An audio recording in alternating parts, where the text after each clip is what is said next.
Hello ladies and germs, and welcome back to another New York Fashion Week vlog. Last time we were a little degenerate, we were a little all over the place, messy, unemployed, but this time we're employed, we're respectful, we're sophisticated. Anyways, this is just footage of me landing into Jersey and going through the New Jersey Transit and staying in a nice sublet in Brooklyn, in Bushwick. Lovely. So one of the first days in, I had to go visit Coney Island because I'd never been before, and I heard so much about it. And I hope you enjoy this footage of my 5-star rated wiki feet touching the Atlantic Ocean for the first time. And then here's like Coney Island proper, and I guess the amusement park. I don't know if it's called something else. It's a little rundown. It's a little shabby. But then again, I can't say much because Santa Monica Pier is pretty stinky too. But overall, there's way more to do here than I thought there'd be. And the food's pretty good. Specifically this funnel cake that actually made me lose my mind. It was insane. Devoured it easily. And here's some footage of Bushwick, which I've heard some things online about Bushwick, some good, some bad. And my review of it is that I kind of enjoyed it, honestly. I would definitely go back and stay again, for sure. Had some free time before the craziness started, so I figured why not go visit the Natural History Museum, because I've never done that before either, despite having gone to New York like a couple times now. It was definitely massive and pretty good, but it felt a little old, like it needs an update or something, and the taxidermy collection vibe's a little creepy. But Central Park is great, probably my favorite part of the city. I think without it, I wouldn't like New York as much. Worked a door for this Nick Show DJ event. That was pretty fun.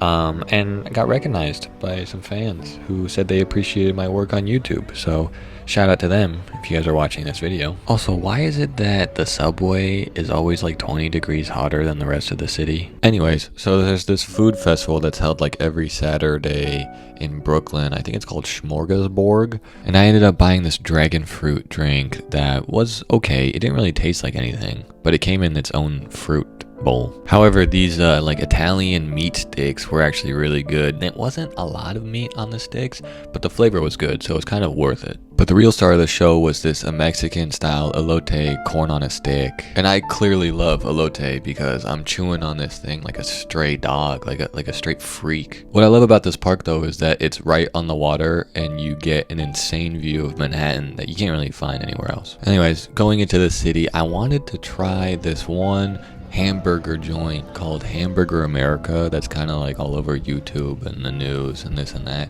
saying that they like perfected the American hamburger, but it was kind of small. Like my hand covered it entirely, and it was a little expensive.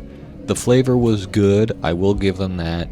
I did enjoy it. It was pretty filling, but for the price, I don't know. I like classic hamburgers. I'm not a big smash burger guy.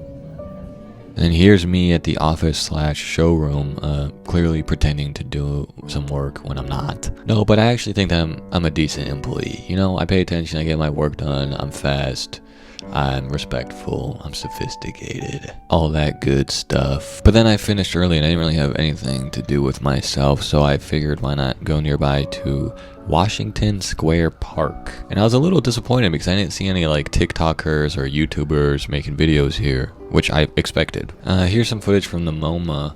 Not my favorite one, but it's important as an artist and a creative to go see other forms of art and, you know, get inspiration and stuff and look beyond just your own field for comparison or reference.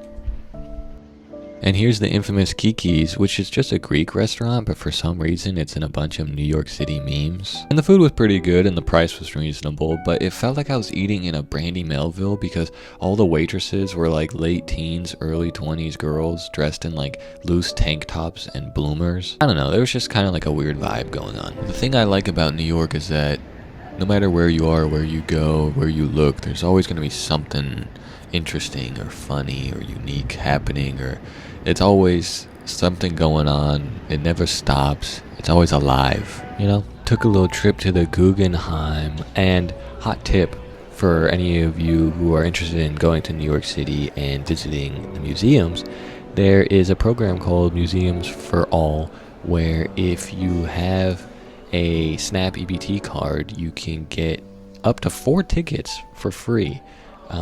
So that way you don't have to pay like the $30 ticket price every time. Just letting y'all know. Anyways, here's me back at the office for like the last day of fittings before the show began. So it's a little hectic, a little nerve-wracking, but I think it turned out well. And here we go. First day of New York Fashion Week. I'm running around town carrying things like I usually do. I'm getting pretty good at it now, but hey, that's what they pay me for.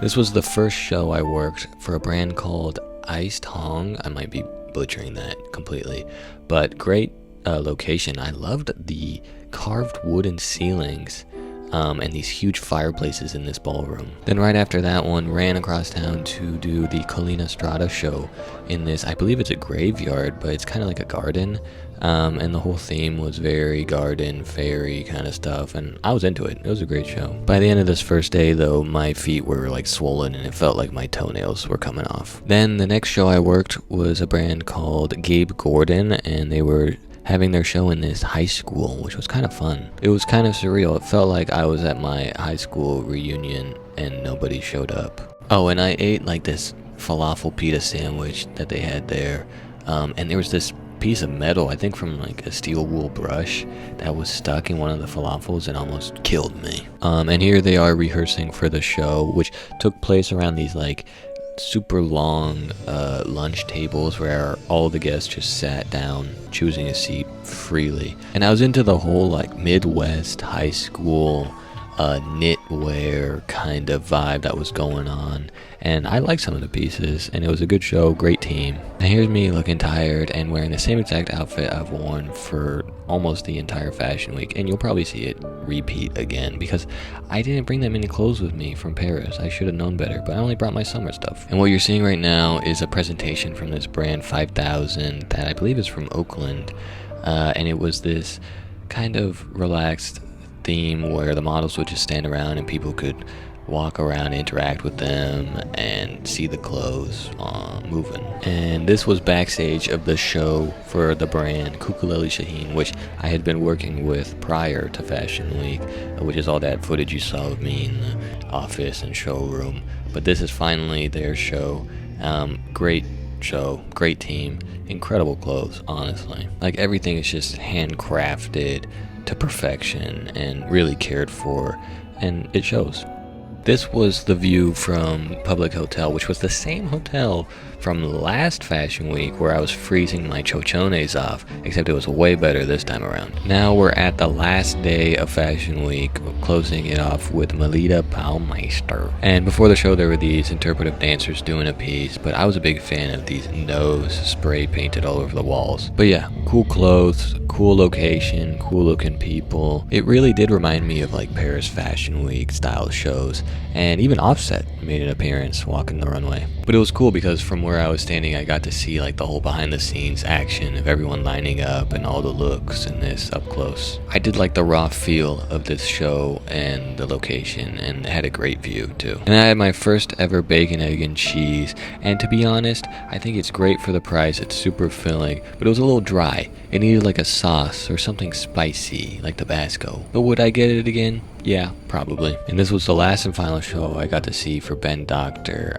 but we were packed and crowded in this room, and it was hot and sweaty. Felt like being in a sardine can. But also somehow it was the same night that the San Gennaro festival was going on or something, and I had to get a cannoli and a little spicy sausage. Then after the whole madness and hectic week of fashion, me and my friends went up to Rhode Island, and the water was just absolutely gorgeous and beautiful. Cleanest probably I've ever seen.